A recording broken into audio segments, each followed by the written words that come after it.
do you know about the synchronous fireflies in the Great Smoky Mountains? Synchronous fireflies are one of at least 19 species of fireflies that live in the Great Smoky Mountains National Park. They are the only species in America whose individuals can synchronize their flashing light patterns. Scientists believe their light patterns are most likely part of their mating display. Each species of firefly has a characteristic flash pattern that helps its male and female individuals recognize each other.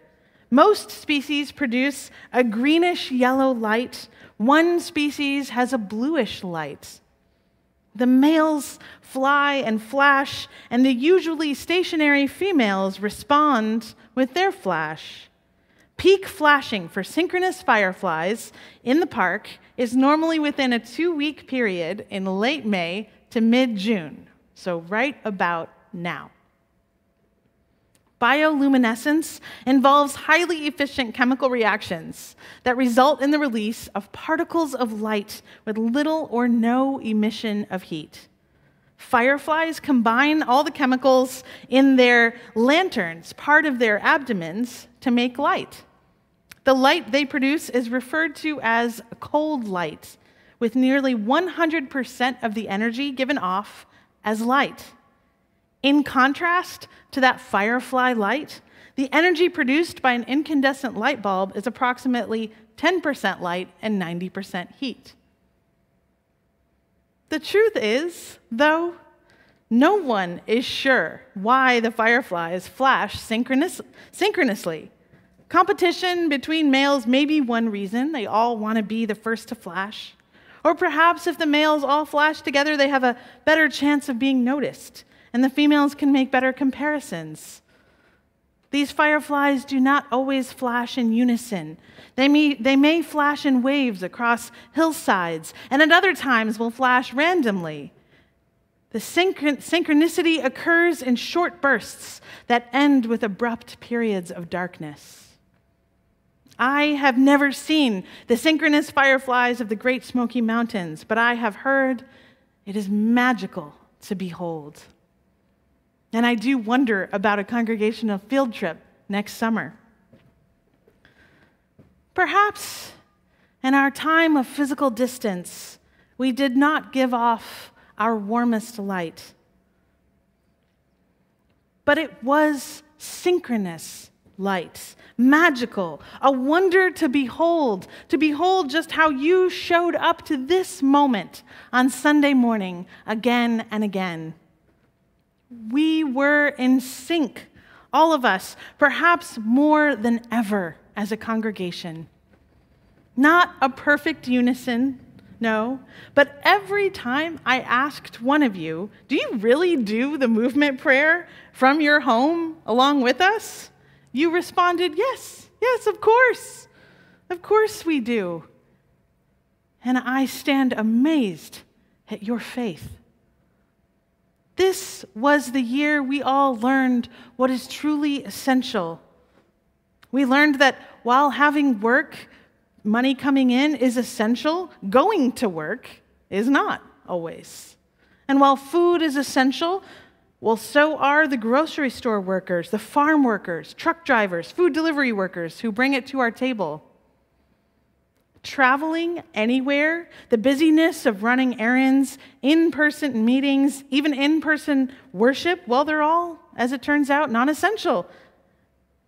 All those meetings really could have been emails all along. In an era of shrinking engagement in churches and in religious life, this was the year many people decided their church or their faith home was not essential to their survival. But this has not been our story at UUCA. No, this was a year of breathtaking ministry in the life of our congregation. I hope we have kept good records of our meetings, the archives of all of our ministries and programs, because 2020 was a momentous year for UUCA, one for the history books. This was the year our lay ministers and outreach team called just about every single person in our congregation for the first 3 months of the pandemic, checking in to see how they are doing. This was the year I held a virtual memorial service for Cappy Ricks, with his family spread out across the country and all of us holding a smooth stone in our hands and breathing together, gazing at a computer screen. This was the year my husband James and I sang songs from our living room, all the while praying our twins would stay upstairs with their movie and their pizza and would never discover we were downstairs broadcasting live from home. This was the year we raised $4.25 million without leaving our homes. This was the year we came to understand ourselves not as simply an Atlanta metro congregation, nor a neighborhood congregation, but a global congregation. On Sundays, we now have people tuning in from South Africa, Geneva, Berlin, Japan, Saudi Arabia, and more. We have regular attendees for worship from Texas and Maryland, Kentucky and Illinois, Arkansas, Michigan, New York. They are all a part of UUCA now. So when we ask ourselves, to whom do we belong? We can no longer answer just the people who we see in the seats on Sunday. We are now a multi-platform congregation with a global community, and we are never going back. We will always have an excellent live stream worship experience from here on out. We will also invite our viewers from home to participate and engage with us who will be gathered in person.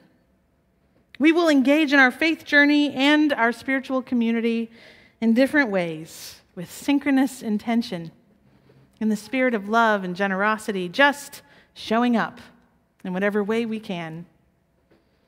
Yesterday, at our weekend-long retreat with the Board of Trustees, some of us got to talking about our relationship to hope during this year of quarantine. That hope must feel true and authentic and responsive to reality. That hope is hard to find, and that's what makes it meaningful. That's what makes it worthy. Joanna Macy, eco-philosopher, Buddhist, and translator of Rainer Maria Rilke's work, she writes a lot about our relationship to hope. I'm ready to see, to really see, she writes. I'm not insisting that we be brimming with hope. It's okay not to be optimistic. Buddhist teachings say feeling you have to maintain hope can wear you out. So just be present. The biggest gift you can give is to be absolutely present. And when you're worrying about whether you're hopeful or hopeless or pessimistic or optimistic, who cares? The main thing is that you're showing up, that you're here, that you're finding ever more capacity to love this world because it will not be healed without that. This is what is going to unleash our intelligence and our ingenuity and our solidarity for healing our world, writes Joanna Macy. Well, this is what we did for each other. We showed up. We showed up to ourselves, to our faith, to our souls, and to each other. It became part of your weekly routine. You grabbed something warm to drink, you settled into your most comfortable seat, you're probably doing it right now, and you were present for just 1 hour to holy beauty, to Spirit moving through us, reaching out to us when we're feeling afraid and alone. For 1 hour each week, and beyond that hour, we made meaning together. We healed ourselves, even healing people we may never meet now, who are now part of UUCA forever. The writer and doctor Rachel Naomi Remen tells a story about an emergency room doctor in the middle of his career. He loved to be an emergency room doctor, to triage and move people on out from his department. And one night, like any other night in the emergency department, a woman was brought in about to give birth. And when he examined her, he realized her doctor, her attending, was not going to make it to the hospital in time. He was going to be delivering this baby. Well, the doctor liked technical challenges. He had delivered many babies before. He was pleased to offer his expertise. And the team swung into action. The baby was born almost immediately. While the infant was still attached to her mother, the doctor laid her along his left forearm. Holding the back of her head in his left palm, he took a suction bulb and began to clear her tiny mouth and nose of mucus. And suddenly, the baby opened her eyes and looked directly at him. In that instant, the doctor stepped past all of his training and realized a very simple thing. He was the first human being this baby had ever seen. He felt his heart go out to her in welcome from all people everywhere, and tears came to his eyes.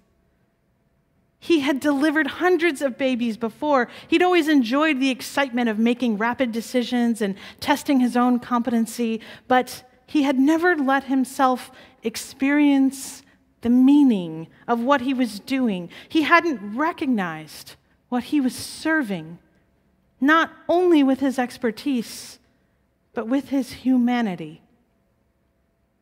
In that flash of recognition, he felt years of cynicism and fatigue fall away, and he remembered why he had chosen this work in the first place.